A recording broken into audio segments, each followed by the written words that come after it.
Okay, this is kind of how we do an oil change. Obviously, we come back and we take the top of the cowl off. That's all you need to do. You don't need to take anything else off. I have a little magnetic parts tray, and there's these two little, this is the screw, and this the little recessed dimpled washer, they call it. It's there. I actually have some extra one of these in a little bag of stuff that you're going to get just in case you drop those. They have a funny way of hitting the ground and bouncing off into nowheresville. So you got some extras in there. This top cowl, you can see here, this is what they call the baffles.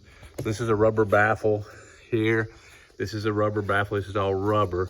And it's designed so when that cowl sits down on it, it gives you a seal around it. So the air coming in here is forced to go over the fins here of the cylinders.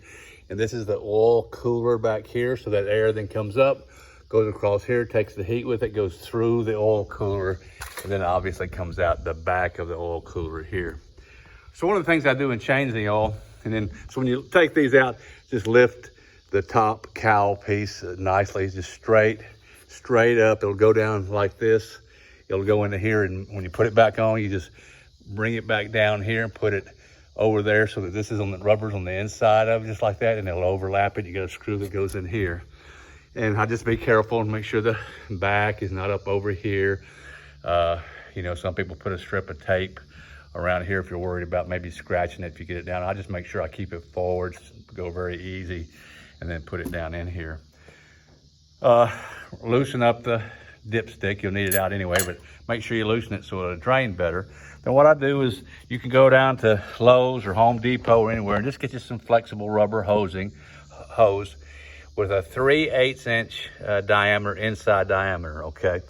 And what this is doing, and you may not be able to see it very well without taking all this stuff off, but up in there, you see the end of the hose? Yeah, up in there, you see that blue thing? I just reach up, I go right up in through here. You can just reach your hand up there. Obviously you do this with the engine oil hot so it drains better. So just take your hose in, go up. You can go right up in through this way here, and then just stick it. See if I can see that this way. And you just stick it up on that piece. And then when you take it, you can then take that blue piece. It's a quick drain, and you just take it and push it up. And as you push it up, it'll drain, but you turn it, as you push it all the way up, if you turn it left or right, it'll lock it. So then you can leave it alone. And then this is just a Walmart or whatever little drain, and you can just let it, you know, drain down into here, and then dispose of your oil. What I actually do is I use, after I put the oil back in, I see I didn't have the cap on good, I guess. There you go. When I'm done, I take my oil plastic bottles that I refill it with, and I just go take that and pour it back into those bottles, and I can take it down to the auto parts store and give it to them, and they'll dispose of it. So that's kind of how I do it. So anyway, I'll just do this, let it drain. What you see, it's pretty much done draining. Then all you do is pull the hose back off. I'm just gonna let it sit here for a little while later and make sure everything's all completely out. Pull the hose off, and then just make sure you turn the quick drain valve back to where it pops closed. Make sure it's not leaking. You'll know quickly if you put oil in it and you didn't close it, because oil will run back out. Okay, so then of course you're just gonna fill it through here. Just get you a filter and fill it up. Again, I put 7 quarts. When I change that, I always change the oil filter. The oil filter is right here, so it's very easy to get to. It is safety wired, so you just need to get you some .032 safety wire. You can get it pretty much anywhere, .032 safety wire, and get you a pair of safety wire pliers. You can get them at Harbor Freight or wherever, you know, relatively inexpensive. It's pretty easy. You can see here, this is a factory install version, but after I take this one off, then I'll put safety wire here, twist it up, and then you can see down there, see where it, right there, where it goes. Basically, you got a hole there for it on the adapter. And that's just safety wire, and after you tighten it down to be sure, you know, it's not loosening up on its own. on that oil filter, you can write on there, there's a place you can write if you want to. You can put the number of hours when you last changed it and so forth. So that's pretty much it. Now to change the oil filter, I use I just use kind of a long wrench. You can use it gets pretty tight. So I just use a kind of a long pry bar or long bar. And that is a 1-inch socket. So 1 inch, and it just goes right there, like that. And lefty loosey, righty tighty, just take it right off. I'll put a bunch of rags and stuff underneath there to make sure, you know, to catch any oil that spills out of the oil filter. Obviously it's draining that way, so it's not like it should be very full of oil, but sometimes it takes a little bit. I've even got a little thing here that I use. It's kind of a bendable. You can bend it, you can put it up underneath places, so you can bend it to wherever size you need to put it in. It'll kind of catch oil. That's why I keep these old rags around too.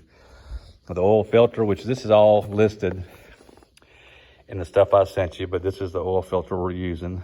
I buy them. You can get them probably on Amazon, Sporty's Pilot, Shop, Aircraft Spruce. Those are kind of some good places to get your oil filters.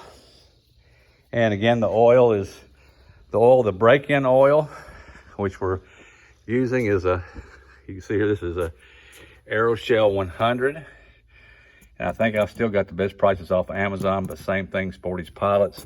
It's a mineral oil. Sometimes it has an M in front of it, but it's Aeroshell 100. It's not plus. So you can hear it's 100. And they make it in an 80, but 100 is a 50 weight oil, which is what we're using, but it's mineral oil. So we've got that here. Then you've got 80. And then later you can change it to 100 plus if you want to. That's when you go to a regular ashless disbursement. It's like right there. The W100 plus, that's a different kind. It's not mineral oil, so you don't want to use that to start with. So that's not your starting off oil, all right? So they say to use this for about around 50 hours or until the oil consumption has stopped on a new engine. So like I was explaining, a new engine, the rings are forming to the cylinders. So it's going up and down. And so the rings are not completely up against the sides of the cylinders yet. So it lets some oil blow by, which is absolutely normal. And also that will put some metal in the oil because it's actually wearing those rings. They go up and down. They're form fitting to that particular cylinder. So the rings are going to be doing that. So you'll have a little metal in your oil filter if you have it checked, which is normal. And it will use some oil. Okay, I put changing the oil in this right now. It's at about 25 hours. And it was changed. The factory did it for 1 hour. When they did the run-ins at the factory, they changed that oil, so that probably had the most in it. So then I let it go 25 hours on this first one. We'll changing it here at around 25 hours. And it'll probably still be making metal, but I put 1 quart in for that 25 hours. And it didn't need the whole quart, but I put about 1 quart in and kept it at about 4 1/4 to 4.5 quarts. So you're putting 7 quarts in, it holds 8. If you put 7 in, it's probably just gonna blow it out to 5.5 or 6. Like I was explaining before, but you just go ahead and put 7 in to start with. And then when it gets to 4.5, put 1 quart in to go to 5.5, okay? And probably before you leave and go back to Oregon, this oil change will get you through that because that'll give you, well, it's gonna give you 10. If you wanna change it again in 25 hours, they say 50. Okay, so this is 25 hours, so you can go to 75 hours for your next oil change. Some people would change it again at 25, depending on the oil usage. When the oil usage stops, you know it's not that the rings are doing a good job. They're no longer breaking in, and so they're probably not making metal anymore. So it's up to you. You know, some people like to do oil changes every 25 hours for the life of their airplane, and I don't particularly agree with that, but I think 50 is fine. So anyway, this will be about 25 hours. You can go to 75 hours. So probably by the time you get ready to leave Trey's place and fly home, you might want to just do an oil change then. At that time, you can switch it to the W100 plus or whatever you want to use for your temperatures. It's on the chart from Lycoming there on what different grades you can use. So anyhow, I think that's it. So you should be able to do it yourself just fine.